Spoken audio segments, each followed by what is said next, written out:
While Hansen was lost in thought, Zero did not stop. She continued to approach the Tree King, unheeding Hansen's concern. He shouted out to her, "Zero, what are you doing? Get back here." Zero did not listen and did not turn around. She continued her stroll right into the danger zone. Hansen moved forward to grab her back. But then, Zero's black hair turned purple and two purple horns erupted from her forehead. She was becoming Ashura. Zero ignored Hansen's request once more, and she continued walking forward mindlessly. Hansen summoned his devil eye mask to take a look at Zero, and he noticed that her life force was blazing like a firestorm. For some reason, it wasn't leaking at all. What is this? Hansen was shocked. Zero wasn't losing any of her life force, and this was something not even he could do. Hansen decided not to pull her back, and he stopped calling out since she didn't appear to be in danger. The bats on the flowers screamed, indicating they had detected her presence. They flew out of their flowers, down towards Zero. There were many bats, at least 300. Judging from their life forces, they were each almost at the power of a super creature, too. Their power was comparable to that of a human who had used the Shura liquid. Hansen's worry returned, seeing Zero continue to walk forward with so many powerful bats swooping down towards her.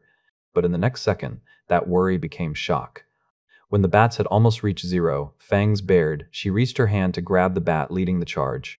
She tore it in half, dressing the ground with its black blood. Hansen had never seen Zero fight so brutally even when she was Ashura, and one by one, she continued doing what she did to the first bat. She tore each in half with lightning speed, and not a single bat was able to deliver the smallest speck of damage. The way she fought was like an animal, and anyone who saw it would most certainly be afraid. The area surrounding the dark-haunted Tree King became a Shura hellscape. Zero approached the trunk of the tree as the corpses of countless mutilated bats lay scattered across the ground. They had all been killed, and their black blood puddled on the forest floor. The bugs flew around in the air aimlessly, not wanting to approach Zero. Even the Tree King itself shook with fear, and as it trembled, leaves cascaded to the ground and a low noise vibrated the air. Emotionlessly, Zero resumed walking until she was standing directly in front of the tree. Hansen was watching Zero in complete wonder, and then she began to punch the tree. The bark was beaten against harshly as each fist produced a flight of wood chips and splinters. Without reprieve, fist after fist struck the tree. After a short but copious production of wood shavings, a meter-wide hole had been punched into it. Hansen squinted to get a good look, and noticed that the tree was hollow on the inside. Zero then began climbing into the hole, and when Hansen saw this, he greatly desired to follow.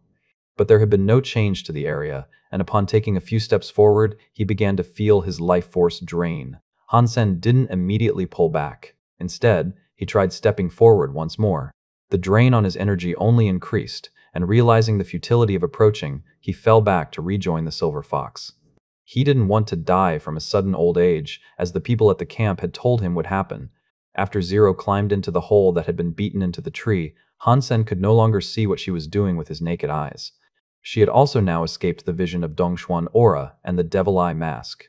Hansen was keen and eager to see what was going on, worried for Zero's well-being, but where his eyes failed, his ears took over. From inside that hole, he could hear the sound of more snapping wood. The dark-haunted Tree King continued to shiver, and the flowers that adorned its canopy seemed to be wilting. Petals and tree leaves danced to cloak the air in a thick volume. It wasn't only the Tree King that was affected either. The whole forest seemed to be suffering the same fate, as the flowers across each tree began to suddenly wilt, and their petals lost themselves to the caress of the breeze that sifted through the canopies. But suddenly, screams sounded from the tents back at camp. "Oh no, something wretched must have occurred at our camp," Lu Feng exclaimed, as she turned around and started running back. Although Hansen was desperate to know what was going on inside the tree, he knew there was nothing he could do from where he was standing. Thinking he could still lend a hand someplace else, Hansen accompanied Lu Feng in her hasty return to camp. Before the three returned, they saw two people running across the meadow with faces of abhorrent shock. "Ghost! There is a ghost!" The two shaken runners could only respond that, as they departed for the cover the foliage of the wood could provide. Hansen did not say anything, and he simply resumed his race to the camp, which had now been reduced to ruin. The meadow, the sole place that hadn't been covered in trees, was now a giant crater. Inside the pit sat a black, rectangle box. It was 3 meters long, and it appeared to have been constructed from wood. Upon closer inspection, Hansen noticed it to be a 6-sided box with curved shoulders. "Is that a coffin?" Hansen looked at the object and thought it looked reminiscent of the caskets that were used to bury humans a long time ago. Coffins did not exist in this day and age, and hadn't for a very long time. You would only see coffins in either museums or ancient TV shows. Coffins had once been objects of great superstition for people, and if you wanted to see one now, you'd have to visit a museum in the Alliance. It was shocking to see one here, in the sanctuary. Han Sen was shocked. Lu Fang and Wang Jianggong looked equally shocked, now realizing they had been sleeping above a coffin all those years. Its slumber there in the earth must have been why no trees grew above. Its existence provided them their sole meadow. It couldn't have been a coincidence, so the state of the forest had to be connected with the coffin somehow. What was even scarier, people in the camp were bleeding in proximity to the coffin. The people that had remained there looked smaller than they used to, and their muscles appeared dry. They looked shriveled. Blood painted the grass in that area, and the people were nothing more than bled-out corpses. Their bodies had no wounds, the blood seemed to drain from all of their faces' orifices. Lu Fang and Wang Jianggong continued looking at the coffin in shock. Its lid trembled and vibrated, suggesting something was about to come out of it. Han Sen, too, stared at the coffin, but with his devil-eye mask he could not make out the presence of a life force. Han Sen's eighth sense disturbed him. After a loud noise, the cover of the coffin was pushed to the side slightly. Lengthy, creepy nails and fingers felt their way out. And unlike the nails of humans today, which were trimmed and well taken care of, they were thick and unkempt. They were black and red, appearing wild. Their appearance invoked a sense of dread. The coffin's lid was pushed away slightly more, creating a gap big enough to invite a whole hand out from the black interior of the box. And suddenly, that was what occurred. A pale white hand shot out of the black, grabbing the side of the coffin with frightening vigor. Lu Fang and Wang Jianggong were consumed with terror. And so they quickly took off, running into the forest. Han Sen stood firm, coldly looking at the hand. He may have encountered ghostly-looking creatures before, but he did not believe that genuine spirits of the deceased ghosts actually existed. The figure's hand burned hot with a life force. If it was a ghost, how could there be a life force? The pale hand swung to the lid of the coffin and sent it flying away. A humanoid body then stood up from inside the coffin. He was pale, and it was difficult to determine whether or not blood pumped inside his body. Han Sen was shocked, but he was not afraid. The reason for his surprise, however, was the tattoo that glazed the figure's entire back. The person's skin was rough but thin, like the bark of a dying tree. Its tattoo, though, was as red and lively as an actual flame. It looked fresh. Han Sen had come to be very familiar with this tattoo, as it was the symbol of the nine-life cat. He had seen the image adorning cards that belonged to the Blood Legion. Zero had a tattoo of the same image, and Han Sen also owned a necklace depicting the same thing. Might Zero have some relation to this person? Han Sen asked himself as he looked upon the figure with apprehension. The figure continued to look back at Han Sen, his pitch-black eyes masking any emotion he might have sought to express. Their eyes met for 3 long seconds before the person suddenly bore a smile. The teeth that were presented were clean and tidy, but still, the way in which they were shown would creep any onlooker out. A chill ran down Han Sen's back, alongside a sudden outbreak of goosebumps. Boom! The man stepped forward and onto the blood-stained soil. Then, strange things began to occur. The blood from the deceased started to look alive. The blood flowed towards the person's feet, soaking into his veins and coursing through his skin up to his heart.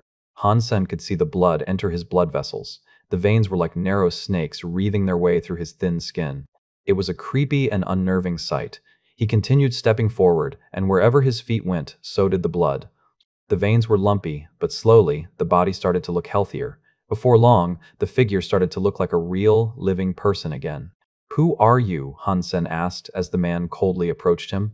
"Who is irrelevant, but I am not a human, understand that." The man presented another weird smile, which only added to the creepiness. "As a Blood Legion faithful, are you telling me you do not recognize Son of Fate? Since when has Blood Legion fallen so far?" The man stopped smiling now and asked Han Sen with a stare of weighty gravitas. "You are from Blood Legion." Han Sen was shocked. If he was from Blood Legion, did that mean Zero was from Blood Legion as well? "You are a devout member of the Blood Legion, are you not? And you say you don't know me, you are ignorant, but that is okay. I will accept you as a sacrifice." After he said that, he reached out his hand and tried to grab Han Sen's neck. The sharp nails almost scraped Han Sen's skin, but he was quick to dodge with the spring of a lunging snake. The strange man looked surprised and said, "Heavenly Go, as a Blood Legion member, how did you come to learn such a thing?" "Stop saying that. I'm not a member of Blood Legion. I don't have anything to do with you or them. So, tell me, if you are from Blood Legion, why were you in the coffin?" Han Sen frowned. wanting to extract as much information as he could before things turned too sour. Haha! You think you can hide your faith from me by simply not admitting your belief in our cause. You smell like the Blood Legion, boy, and that is one fragrance you can never be free of. You are of the Blood Legion, and only through the price of your own blood can you leave it. Do something meaningful with your pathetic self and give me your blood. Hansen summoned his flaming Rex spike and did not delay in engaging the creepy man. The nails collided with the flaming Rex spike, ringing out a sound of struck metal. The powerful force of their collision made Hansen fall back with his flaming Rex spike. Son of Fate was no weaker than a super creature, it would seem, but Son of Fate looked surprised. He spoke to himself, saying, "How long was I asleep for? Are humans able to rival super creatures? Can they obtain super geno points and their beast souls? It is better that way. Your blood is sure to taste even better, boy." Son of Fate displayed a wild, ravenous smile. The blood-red tongue licked his lip with an evil greed. Son of Fate's body was supremely fast. His hands attacked Hansen from each and every angle, and although he was able to block each strike, it was remarkable to acknowledge that Son of Fate was only using his fists. The force that collided with Hansen's flaming Rex spike was greater than the average super creature. Hansen used his Dongshuan aura to get a better reading of his opponent's life force. What he could see was a mess. The energy didn't flow with any cohesion, and the power he had seemed to have come from the blood he had absorbed. Even Dongshuan aura was unable to simulate powers such as that. Not bad. You were able to block all of my attacks. That can only mean your blood must be a sweet nectar. I'm looking forward to my first sip, boy. Son of Fate's face was consumed with greed or lust, eyeing Hansen with the beady eyes of a snake. A nail clipped by the side of Hansen's neck, drawing blood. Son of Fate, at a strange angle, ravenously gorged on the blood that dripped from his finger. With a weird smile, he said, "It's too delicious." Hansen could not explain the smile. The best he could compare it to was a starving wolf coming across a fresh carcass. Boom! Son of Fate cracked the air, reaching his nails out for Hansen's heart.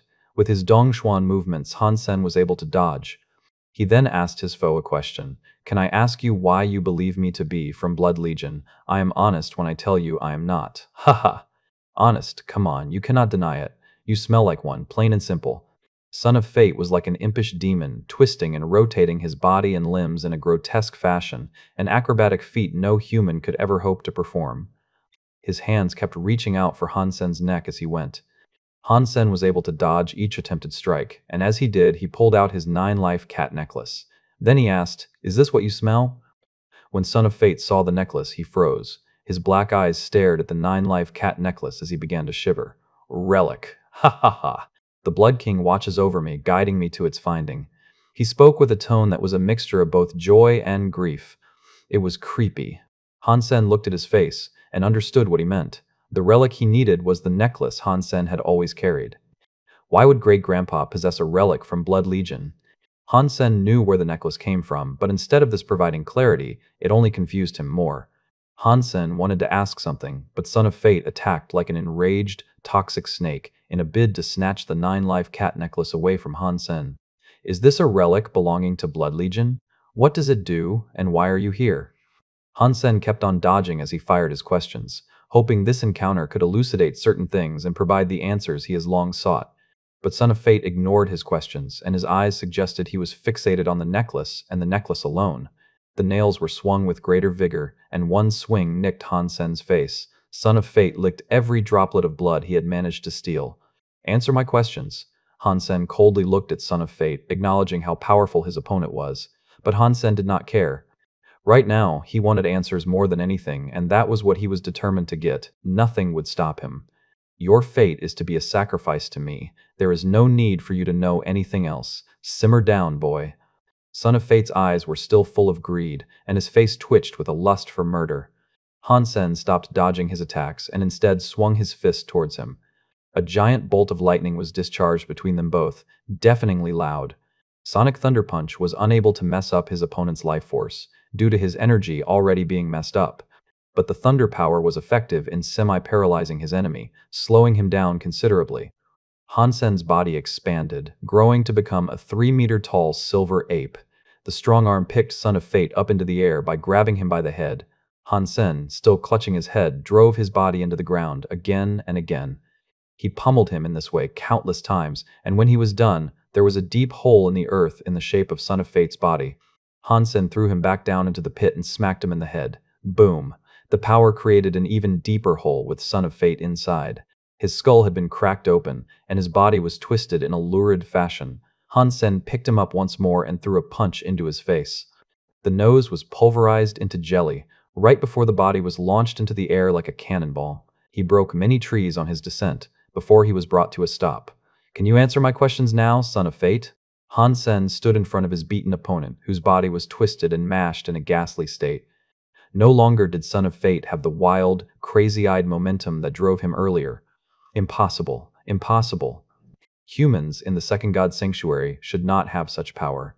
Son of God's face was broken beyond recognition, but he had not been killed and could still muster words for speak. Still, his body had been broken completely, and he was unable to move. With obvious shock, he looked at Hansen. Let me ask you something. In Blood Legion, is there a man called Han Jingji? Hansen looked at Son of Fate, who was dazed. He looked ready to say something, but then, it was as if he saw something terrifying. His pupils shrank. Impossible, impossible. Son of Fate looked as if he had seen a ghost, and his body began to tremble and convulse. Then, nothing. He froze in place, slumped on the ground. Thank you for watching. Subscribe and enable notifications so you don't miss the next chapter.